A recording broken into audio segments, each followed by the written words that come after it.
प्रातः काल बीत गया और ग्वाले अत्यधिक भूखे थे क्योंकि उन्होंने कलेवा नहीं किया था।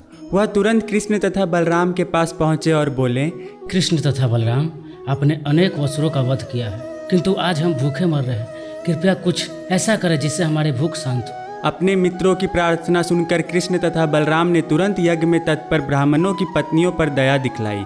यह ब्राह्मण पत्नियां भगवान की परम भक्त थी, अतः कृष्ण को उन्हें आशीर्वाद देने का अवसर प्राप्त हुआ। कृष्ण ने कहा, मित्रों, आप सब पासी ब्राह्मणों के घर जाओ।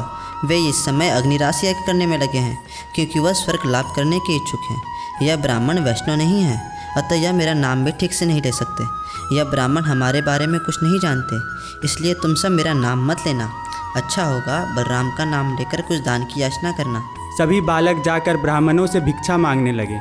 वे बोले, पास ही में कृष्ण तथा बलराम भूखे हैं, कृपया हमें कुछ खाने को दे दें। जब बालकों ने देखा कि यह ब्राह्मण उनसे साधारण हाँ या ना में भी उत्तर नहीं दे रहे हैं, तो वह उदास हो गए और कृष्ण तथा बलराम के पास लौट गए और वहाँ जो कुछ हुआ कृष्ण और बलराम को कह सुनाया।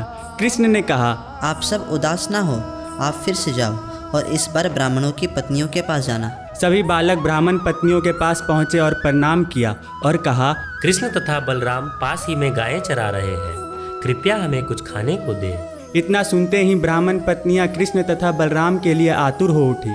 उनके पास जो कुछ भी खाने को था वह तुरंत सब लेकर कृष्ण तथा बलराम के पास पहुंच गई। वह ब्राह्मण पत्नियां दीर्घ काल से कृष्ण तथा बलराम को देखने के लिए आतुर थी, किंतु अपने पतियों के कारण मना कर दिया जाता था। सभी ब्राह्मण पत्नियों ने कृष्ण के मोहक रूप को देखा और उन्होंने जी भर के कृष्ण का मन में आलिंगन किया। कुछ देर होने के बाद कृष्ण ने उन्हें वापस घर जाने को कहा। तब एक ब्राह्मण पत्नी ने कहा, इस तरह का आदेश देना आपको शोभा नहीं देता। एक ने कहा, हे कृष्ण, हमें कृपया आप अपने से दूर ना करें, हम आपके बिना नहीं रह पाएंगे।